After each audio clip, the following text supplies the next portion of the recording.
Ay mga ka-native, welcome to our vlog na naman. So today gagawa naman tayo ng panibagong video para dito sa ating channel. Yan, ang lilikod talaga ng mga manok natin. Yan. So itong oras na ito, nasa alas 4:30 na. Yan, so isa din sa pinaka the best na oras para magpakain ng manok tuwing hapon. Yan, kung umaga naman alas 6 hanggang alas 7. Yung topic pala natin ngayon ay about sa manukan na walang langaw at syempre walang amoy. Yan. So bakit ba natin walang amoy? Bakit ba natin nagawa na walang amoy at walang langaw dito sa ating manukan? Yan. So i-share ko yung mga ginagawa ko dito at syempre at papakainin din natin yung mga manok natin, no? Para makita niyo mabuti. Yan. So nasa pakain kasi yan at syempre sa tubig, no?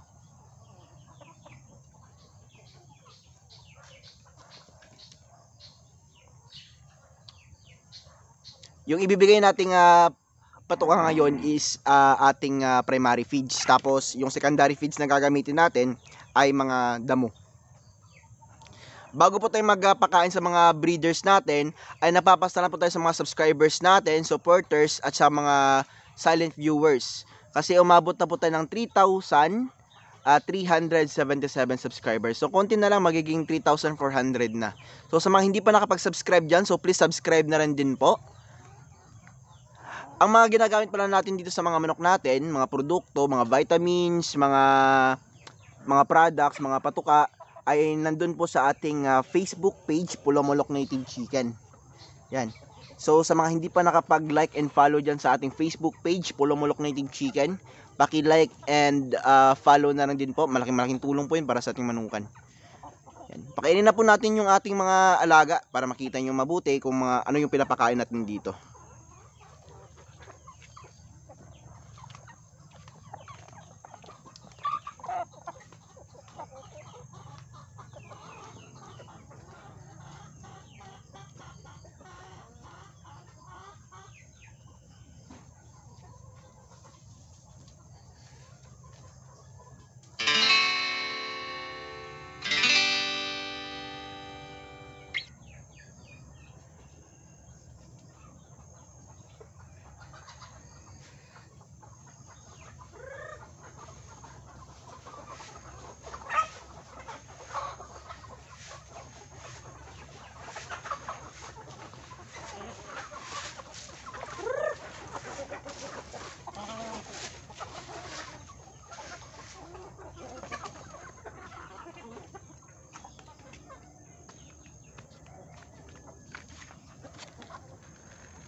Ang lakas silang kumain ng ating primary feeds.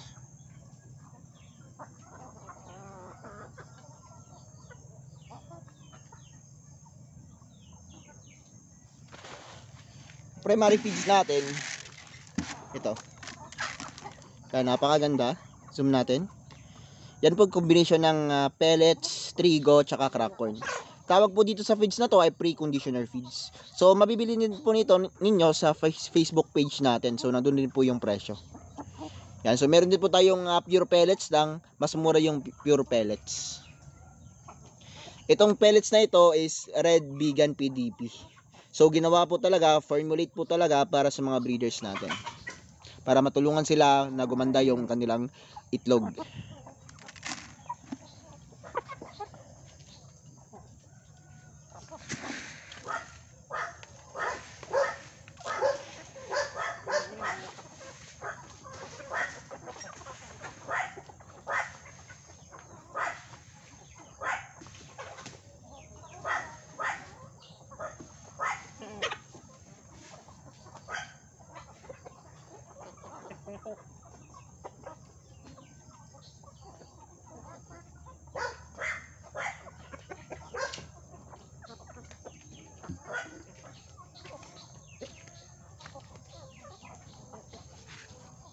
tip ko pala sa pagbigay ng mga patuka natin, dapat medyo malayo yung agwat, no? Palagi yung sinasabi yan. Kasi meron tayong mga breeders dito, mga nag-aalaga ng manok na isang spot lang po yung pinaglalagyan nila ng patuka. So yung mangyayari doon, mag-aaway yung mga manok natin. At syempre, yung mga medyo mahihinang loob na manok ay hindi po makatuka. Kasi yung makakatuka lang po, mabubusog, syempre yung mga ano lang natin, yung mga malalaki lang natin na manok, mga rooster natin. Yan. So dapat hindi po ganyan kasi dapat yung ating mga manok, every manok natin, no, each manok natin dapat po talaga sakto yung patukan nila para sakto din po yung nutrients na makukuha nila sa kanilang kinakain. Yan. Kasi kapag ganyan, lumalakas yung immunity system nila, syempre hindi sila madaling dapuan ng sakit. Yan. So dapat talaga wasto yung pakain. Yan. So isa na po dyan, kapag nagkasakit po yung manok natin, babaho po talaga yung kanilang dumi. Yan, mayroong dugo, yan. Babaho siya kapag hindi po kondisyon yung mga manok natin. So, pusin natin sa topic talaga natin, ano? Yan. Yung ginagawa ko kasi dito, mas maganda sa manukan ay dapat organic yung pinapatukan natin. So nakita nyo naman kanina, meron tayong trigo at saka crack corn. Yan. So kapag trigo, crack corn, tapos yung pellets natin organic pa. So napakaganda nun kasi organic yung pinapatukan natin. Yung makikita kong dumi dito, yung magiging dumi nila, parang ano siya, para siyang yung pellets kasi dito, parang merong mga green peas, yan. Yung vegan PDP na ginagamit natin ngayon. Yan, so ganun yung magiging dumi ng mga manok natin. So napaka-organic. Kapag ganyan po kasi, wala pong pupunta na langaw, no? Kasi hindi siya commercial feeds, walang halong chemical. Yan, so yung pupuntahan ng langaw, kung may pupunta man dito, syempre, yung ipot na napakaganda, dumi na napakaganda, more on grass lang or more on mga green peas, no, more organic siya. So hindi talaga dadapo dun ang langaw. Yan. Kasi nga napakaganda ng ating patuka. So una-una diyan yung patuka natin. Yan. So dapat po talaga organic siya. Yan. So pangalawa, dapat po talaga sakto yung pagkain natin, pagkain sa mga manok natin para hindi sila magkasakit. So hindi po dudumi ng dugo or hindi po masakitin yung manok natin, hindi masisira yung digestive system nila, no, yung kanilang tiyan. So kapag na-damage kasi doon yung kanilang tiyan, syempre malaki yung tendency na babaho din po yung kanilang dumi. Yan, so doon pumupunta yung langaw. Marami kasing nagmamanok na pero yung problema talaga nila is yung langaw, no? Kasi kahit sino naman siguro ayaw ng langaw.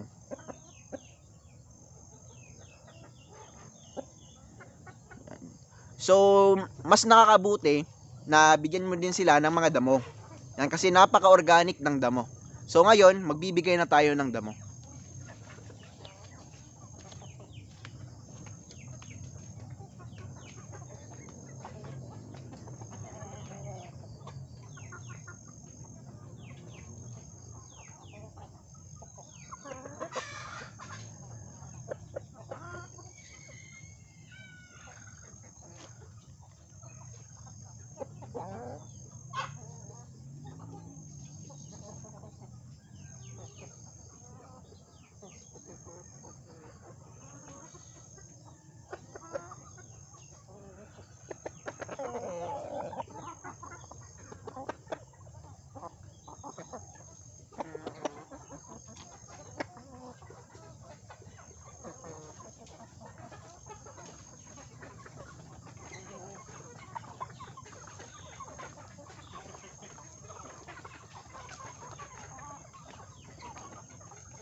Yan, nakita nyo naman, ang lalakas nilang kumain ng mga damo, ano. Ito lang talaga yung kinagandaan talaga sa native chicken, malakas silang kumain ng damo. At syempre hindi din sila maarte. So kanina nagbigay ako dito ng mga prutas, mga guyabano, Yan, kasi maraming guyabano dito sa atin. Yan o. Yan, palaging nagbubunga. Napakarami ditong guyabano. Maganda din po yung papaya na ipakain natin sa mga manok natin.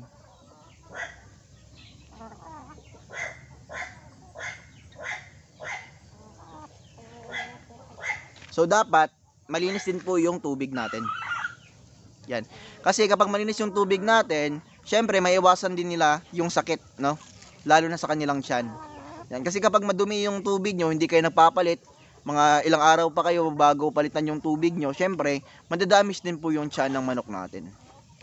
Yan. So mas mabuti maganda yung tubig para marami silang mainom na tubig. Kasi kapag marami silang mainom na tubig, the more din yung tutukain nila. Kasi mabilis madigest yung kinakain nila sa loob ng kanilang tiyan. Yan o, meron na naman nagmate. Yan.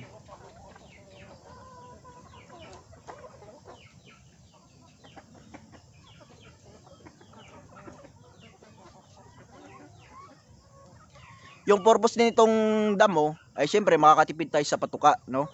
Hindi na tayo magre-rely talaga doon. Hindi na tayo aasa talaga sa more on feeds. So ginagamit ko rin secondary feeds, noodles, biscuit, yan.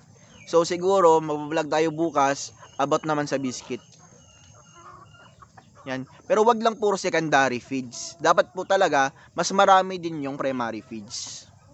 Yan. Kasi sa primary feeds, yung primary feeds na sinasabi ko, yun po yung ginagamit nating patuka talaga na merong pellets, trigo, tsaka crack corn. Yan. Kasi kapag ganyan, syempre, the more magiging healthy yung manok natin. Kasi kapag ganito lang po, itong mga dahon-dahon lang, syempre, konti lang naman yung makukuha talaga nilang nutrients dyan. Unlike talaga, dun sa mga secondary, primary feeds na ginagamit natin. Kasi yun po talaga, pinorminate po talaga ng ating veterinarian nyo na si Doc Jojo dito sa ating manukan sa mga breeders natin. So yun yung binibigay niyang pagkain para dito sa ating mga breeders, yung pre-conditioner feeds. Yan. Meron naman tayong maintenance, yun po yung vegan PDP feeds, pero mas mura yun kasi for maintenance lang siya. Ito talaga for breeding, itong ginagamit natin na patuka. Yan. So nandun na po yung address sa ating Facebook page. Mas maganda sana kung malapit lang kayo dito sa amin. Yan.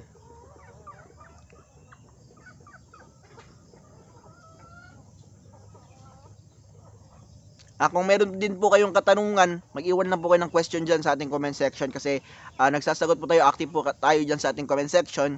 At syempre, dun din po sa ating Facebook page. Yan. Kaso dito, kapag nandito ako sa manukan, wala tayong internet. Kaya minsan, delay na po ako nakakapag-reply. Yan. Pero every night talagang active tayo, no, hanggang sa makakaya natin. Re-replyan natin yan.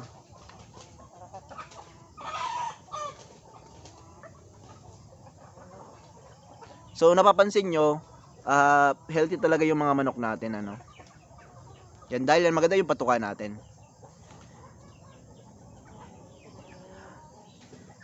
At isa pa pala, dapat meron talagang vitamins, no, sa ating mga manok. Sa mga breeders natin, hindi tayo basta-bastang makakabigay tayo dito ng mga gamot, no, kapag sinisipon sila, nagkasakit sila. So dapat wala pang sakit yung manok nyo, agapan nyo na. Meron tayong ginagamit na mga vitamins, Quick Grow at saka Vitamin Pro. Yung Quick Grow, pwede nyo mabili sa ating Facebook page. So, we can deliver through LBC tsaka GNT. Yan, pwede yan. Pwedeng natin pag-usapan yan. Pero mas maganda sana kung mas malapit kayo dito, no? Napakamura po ng ginagamit natin mga vitamins. Yung Quick Grow talaga, yung pinakamura. So, yun yung napakaganda para sa mga natin, sa mga breeders natin. So, nagbibigay tayo ng vitamins 3 times a week, no? 3 times a week hanggang 4 times a week. Pero kung may pera naman kayo, bastante naman kayo sa pera, pwede po everyday.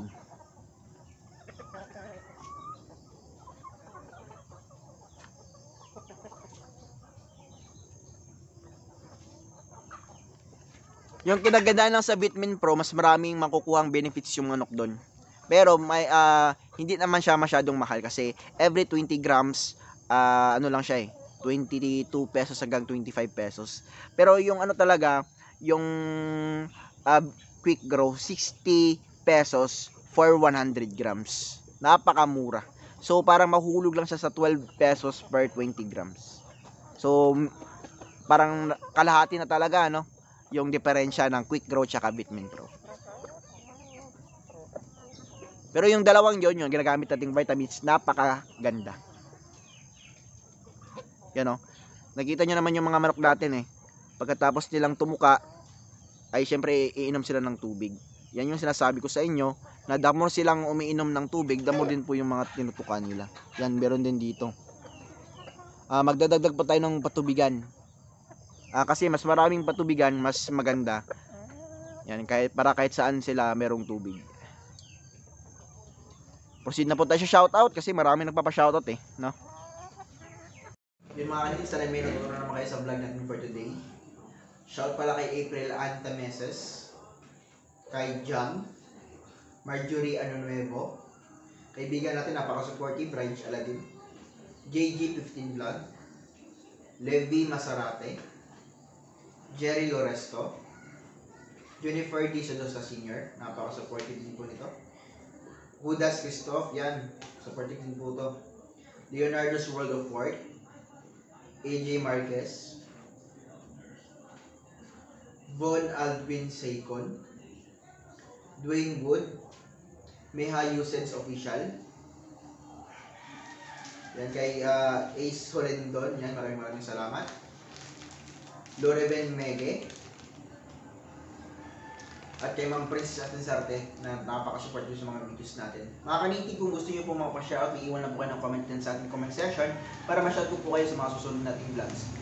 Tapos kung meron po kayong katanungan, mag-iwan na po kayo ng questions sa ating comment section para masagot po natin. At syempre, namimili din po ako ng mga magandang vlog, mga question dyan para yun po yung mga topic natin sa mga susunod nating vlogs. At syempre, mag-feature ko po kayo doon. At saka sa mga bago lang dyan or napadaan, so please subscribe lang and click the notification bell below para ma-notify kayo sa mga susunod kong videos. Yun lang po mga kanitib at kita-kits sa susunod kong video. Bye-bye po.